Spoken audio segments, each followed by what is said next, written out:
Hello everyone, आज के इस वीडियो लेक्चर में कवर करेंगे इन सभी शब्दों का प्रयोग स्पोकन इंग्लिश में, इंग्लिश ग्रामर में कैसे इन सभी शब्दों का प्रयोग किया जाता है। अंग्रेजी बोलने में, पढ़ने में, लिखने में सब कुछ इस वीडियो में आप सीख जाएंगे कि कैसे प्रयोग करना है, कहाँ पर प्रयोग करना है, किस सिचुएशन में प्रयोग करना है।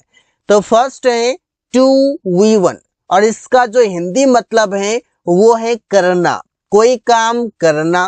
अब ये 2v1 क्या होता है पहले इसे समझते हैं। 2v1 जो है अंग्रेजी में कहा जाता है इन्फिनेटिव। अब ये इन्फिनेटिव क्या करता है तो सेंटेंस में इन्फिनेटिव दो रूप में काम करता है। एक तो ये सब्जेक्ट हो जाता है, दूसरा ये कि ये ऑब्जेक्ट भी हो जाता है।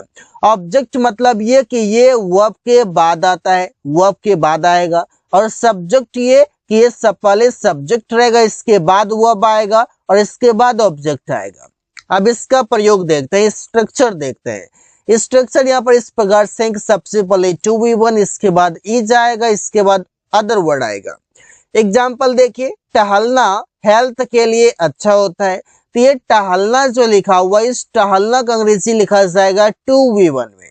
टहलना का अंग्रेजी होता है वॉक, तो लिखा जाएगा टू वॉक। इज अच्छा होता है मतलब गुड, हेल्थ के लिए फॉर हेल्थ। अब ये तो हो गया टू वॉक सब्जेक्ट के रूप में। देखिए अंग्रेजी आप लिखना भी सीख पाएंगे, पढ़ना भी सीख पाएंगे, समझ भी लेंगे और आप बोल भी लेंगे, तो सब कुछ आप करेंगे। इसके लिए बेहतर और डीप में नॉलेज चाहिए, तो यहाँ पर आप एक एक चीजों को बेहतरीन तरीके से समझ जाएंगे। बस कंसंट्रेट रखिए और फोकस बनाइए। धूम्रपान करना हेल्थ के लिए हानिकारक होता है। धूम्रपान करना मीन्स स्मोक। स्मोक को 2v1 में लिखेंगे तो हो जाएगा टू स्मोक इज हानिकारक होता है, मीन्स इंजूरियस, हेल्थ के लिए टू हेल्थ। अब इंजूरियस आ गया तो इंजूरियस के साथ टू लगता है, और गुड आ गया तो इसके साथ आप फोर लगा सकते हैं। तो यहाँ पर कुछ कुछ ऐसे वर्ड होते हैं जिसके बाद आप टू ही लगा सकते हैं, और टू के अलावा अगर कोई वर्ड लगाते हैं तो ग्रामर के अनुसार सेंटेंस गलत हो जाता है। तो दोनों रूप से आपको फोकस करना है कि ग्रामर के अनुसार भी और स्पोकन इंग्लिश के अनुसार भी। अंग्रेजी बोलना बहुत आसान है। अब अंग्रेजी बोलना मीन्स स्पीक, और बोलना यहाँ पर हो जाएगा तो टू स्पीक। अंग्रेजी मीन्स इंग्लिश, बहुत आसान है, इज वेरी इजी। क्रिकेट खेलना शरीर के लिए अच्छा होता है, तो टू प्ले क्रिकेट, क्रिकेट खेलना इज गुड अच्छा होता है फॉर बॉडी, शरीर के लिए। तो यहाँ पर जो 2v1 प्रयोग हुआ है सब्जेक्ट के रूप में। अगर मैं ऑब्जेक्ट के रूप में कहना चाहूँ और बनाना चाहूँ तो कैसे बनेगा, जैसे मैं कहूँ कि मैं खेलना चाहता हूँ, मैं खेलना चाहता हूँ, तो यहाँ पर सेंटेंस में देखते हैं 2v1 ऑब्जेक्ट के रूप में कैसे आएगा। मैं खेलना चाहता हूँ तो हो जाएगा I want to play, I want to play. यहाँ पर देखिए सब्जेक्ट हो गया आई, वॉन्ट हो गया वर्ब, और 2v1 यहाँ पर हो गया टू प्ले, और ये सेंटेंस में ऑब्जेक्ट है, यहाँ पर ऑब्जेक्ट के रूप में काम कर रहा है। ऐसे आप कई सारे सेंटेंसेस में ऐसे ही प्रयोग कर सकते हैं। नेक्स्ट जो हमारा वर्ड है वो है हैव टू। ये वो सभी वर्ब हैं, ये वो सभी वर्ड्स हैं जिसका प्रयोग स्पोकन इंग्लिश में most of the times everyone uses, so you need to understand how to use this word. यहाँ पर देखिए हैव टू का जो प्रयोग है इसका मतलब है कोई काम करना पड़ता है, फर्स्ट चीज। दूसरी बात ये हैव टू का प्रयोग किसके साथ करते हैं, आई, वी, यू, दे और प्लूरल नाउन और प्रोनाउन के साथ करते हैं। अब हैव टू से क्या बताते हैं, हैव टू से बताते हैं मजबूरी, मतलब कंपल्सन। जब भी आपको कोई काम करने की मजबूरी हो प्रेजेंट में, आप बेझिझक इन सभी शब्दों के साथ हैव टू लगा सकते हैं। स्ट्रक्चर भी बहुत इजी है, सब्जेक्ट होगा हैव टू, v1 ऑब्जेक्ट होगा। सेंटेंस देखिए, उन लोगों को रोज काम करने जाना पड़ता है। अब रोज काम करना किसी का मन नहीं करता, सब बोर हो जाते हैं, टफ लगता है कि चुपचाप बैठे रहें और सब कुछ होता रहे, ऐसा सबको लगता है, लेकिन काम करना पड़ता है तो मजबूरी है। अब मजबूरी यहाँ पर दिखा सकते हैं। अब मजबूरी अगर फील हो रहा हो तो ही आप लगाएंगे, they have to go to work daily. हम लोगों को रोज ठंडी में नहाना पड़ता है। देखिए जब ठंडी का समय होता है तो नहाने का दिल किसी का नहीं करता, लेकिन नहाना पड़ता है, नहीं तो स्मेल आने लगता है या फिर गंदगी जम जाता है, बहुत सारे मैल हो जाते हैं। तो बहुत सारे रीजन है, मजबूरी है कोई काम करना, ना मजबूरी है। तो we have to take a bath in winter Delhi. Aman और आकाश को अंग्रेजी सीखना पड़ता है। अब समझिए हम लोग इंडिया में रहते हैं, अब इंडिया में रहते हैं तो हम लोगों का जो सबसे पॉपुलर जो भाषा है वो है हिंदी, लेकिन अंग्रेजी जब सीखना पड़ता है तो अंग्रेजी का माहौल नहीं मिलता, अंग्रेजी बोलने वाले लोग नहीं है, एटमॉस्फेयर नहीं है। अब कैसे अंग्रेजी सीखा जाए, बहुत तकलीफ होता है, बहुत दिक्कत होता है, बहुत परेशानी होता है। अब फिर भी करना पड़ता है, मजबूरी है ना। जब मजबूरी है तो आप बेझिझक बनाइए, Aman and Akash have to learn English. तो बहुत आसानी से आप बना सकते हैं। सिचुएशन देखिए फिर आप सेंटेंस बनाइए, बहुत इजी लगेगा। अब हैज टू, इसका भी सेम मीनिंग है, कोई काम करना पड़ता है, लेकिन किसके साथ प्रयोग करें हैज टू, तो ही सी इट और सिंगुलर नाउन और प्रोनाउन के साथ कर सकते हैं। स्ट्रक्चर क्या होगा, तो सब्जेक्ट होगा, सब्जेक्ट अगर ये सभी बन जाए, singular noun pronoun he see it, तब तो आप बेझिझक आप इसके साथ हैज टू लगाएंगे, V1 आएगा, फिर ऑब्जेक्ट आएगा। एग्जाम्पल देखिए, आकाश को पूरा दिन काम करना पड़ता है। भाई पूरा दिन काम करना आसान नहीं है, मतलब मजबूरी है कि काम करना पड़ता है, पैसे की जरूरत है तो काम तो करना पड़ेगा। Akash has to work the whole day, उसे अपनी जिंदगी के बारे में सोचना पड़ता है। He has to think about his life, तो इससे आप सेंटेंसेस बना सकते हैं। मुस्कान को गाना गाना पड़ता है, देखिए कोई काम पैसे के लिए काम करना पड़ता है, मजबूरी है, तो Muskan has to sing a song, तो इससे आप सेंटेंसेस बना सकते हैं। नेक्स्ट जो हमारा वर्ड है वो हैड टू।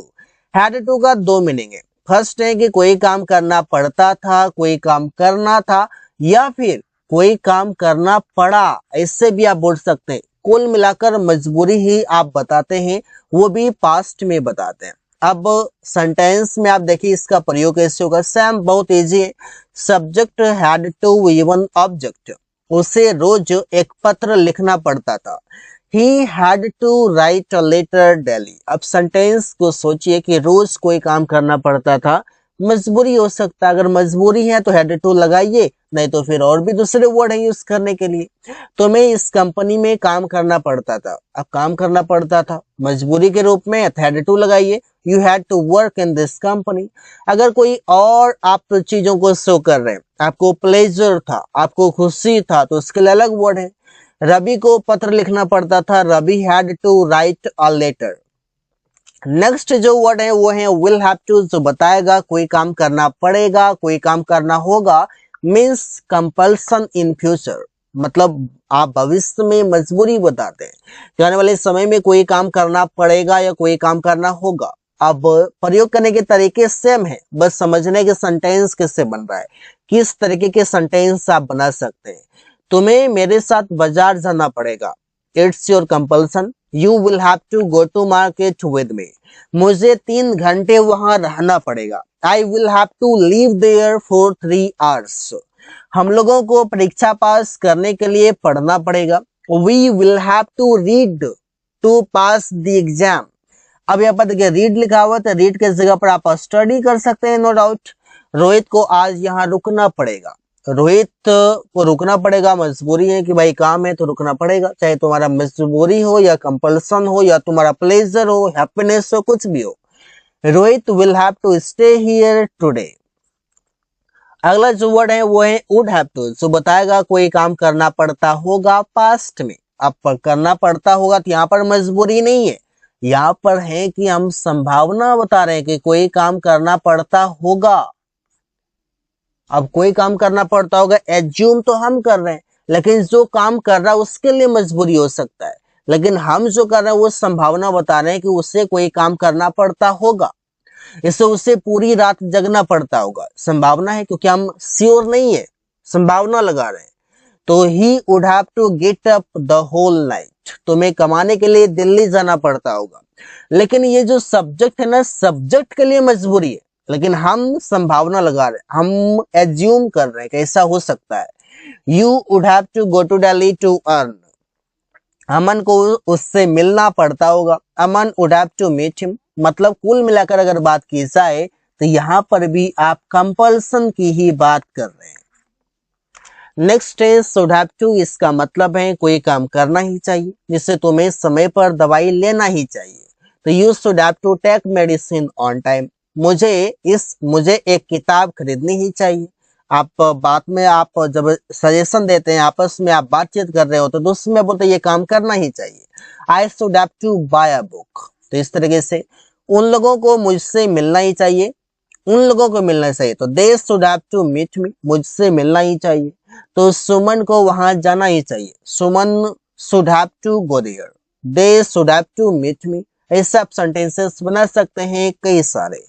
नेक्स्ट है कैन हैव टू। सो बताता है कि कोई काम करना पड़ सकता है। अब देखिए ये वो सभी सेंटेंसेस है गाइस जिसका प्रयोग आप डेली बोलचाल में ज्यादातर करते हैं। अगर आप इन सभी शब्दों को, इन सभी सेंटेंसेस को आप प्रयोग करना या फिर बनाना अंग्रेजी में नहीं जानते तो फिर आपको दिक्कत हो सकता है। तो सीख लेंगे तो इसके बेझिझक on the spot you can speak English, you can make sentences, you can speak on the spot. आप लोगों को बाजार जाना पड़ता है, कोई काम करना पड़ सकता है। You can have to go to market. मुझे आज पूरा दिन काम करना पड़ सकता है। I can have to work the whole day. तुम्हें अंग्रेजी सीखना पड़ सकता है। You can have to learn English. Muskan को स्कूल जाना पड़ सकता है। Muskan can have to go to school. तो सेंटेंसेस बहुत इजी हैं। I hope you are getting all these things because I am making you understand very easily in very easy concept. Next जो word है वो है कुड हैव टू। जो बताता है कोई काम करना पड़ सकता था, जैसे कि subject could have to V1 object. तुम्हें कॉलेज जाना पड़ सकता था। तुम्हें जाना पड़ सकता था, तुम्हें के लिए हो जाएगा you could have to go to college. तुम्हें जाना पड़ सकता था कब? पास्ट में, बीते हुए कल में। मुझे घर में अकेला रहना पड़ सकता था। अगर तुम लोग शादी में जाता तो मुझे अकेला घर में रहना पड़ सकता था। I could have to live at house alone. उसे अंग्रेजी सीखना पड़ सकता था। He could have to learn English. अगर वो होम सिटी में नहीं रहता, होम सिटी में उसे जॉब नहीं मिलता तो उसे अंग्रेजी सीखना पड़ सकता था। अगर वो जाएगा साउथ इंडिया तो उसे अंग्रेजी सीखना ही पड़ेगा। बिना अंग्रेजी के साउथ इंडिया में काम करना मुश्किल है, क्योंकि अगर आपको नहीं आता लोकल लैंग्वेज वहां की तब तो दिक्कत है। रवि को किताब खरीदना पड़ सकता था। Ravi could have to buy a book. तो ऐसे सेंटेंसेस बनेंगे। नेक्स्ट जो हमारा वर्ड है वो है मे हैव टू। जो बताता है कोई काम करना पड़ सकता है, पॉसिबिलिटी है। तुम्हें जुर्माना देना पड़ सकता है। अगर तुम हेलमेट नहीं पहनोगे, अगर तुम इस तरह के सिली मिस्टेक करोगे तो तुम्हें जुर्माना देना पड़ सकता है। You may have to pay a fine. You may have to pay fine. तुम्हारे भाई को परीक्षा देना पड़ सकता है, संभावना है। Your brother may have to appear at the examination. मुझे यहाँ रुकना पड़ सकता है। I may have to stay here. Akash को उसके साथ जाना पड़ सकता है। Akash may have to go with him. तो ऐसे आप सेंटेंसेस कई सारे बना सकते हैं। नेक्स्ट जो हमारा वर्ड है वो है माइट हैव टू। जो बताता है कोई काम शायद करना पड़ सकता है। संभावना तो है लेकिन संभावना कम है, लेस पॉसिबिलिटी है। मुझे शायद एक कार खरीदना पड़ सकता है। अब समझो कि कोई काम करने के लिए है लेकिन उसमें शायद लग रहा है, इसका मतलब ये है कि वो खरीद भी सकते हैं, नहीं भी खरीद सकते हैं, संभावना कम है। I might have to buy a car. तुम्हें शायद उससे मिलना पड़ सकता है। You might have to meet him. हम लोगों को शायद अंग्रेजी बोलना पड़ सकता है। देखो अंग्रेजी सीख रहे हैं, वहां पर जा रहे हैं काम करने के लिए, तो शायद अंग्रेजी बोलना पड़ सकता है। So we need to speak English. We need to learn to speak English very fast. तो we might have to speak English. Suresh को शायद दोबारा घर जाना पड़ सकता है, क्योंकि वो सामान भूल गया, दोबारा जाना पड़ सकता है। तो Suresh might have to go to house again. Must have to means अवश्य करना है। कोई काम अवश्य करना है, जैसे कि मुझे अवश्य किताब पढ़ना है। I must have to read a book. उसे अवश्य एक कार खरीदना है। He must have to buy a car. हम लोगों को अवश्य व्यायाम करना है। We must have to take exercise. Mohan को अवश्य यह काम जल्दी पूरा करना है। Mohan must have to complete this work soon. So guys, thanks for watching. That's all for today.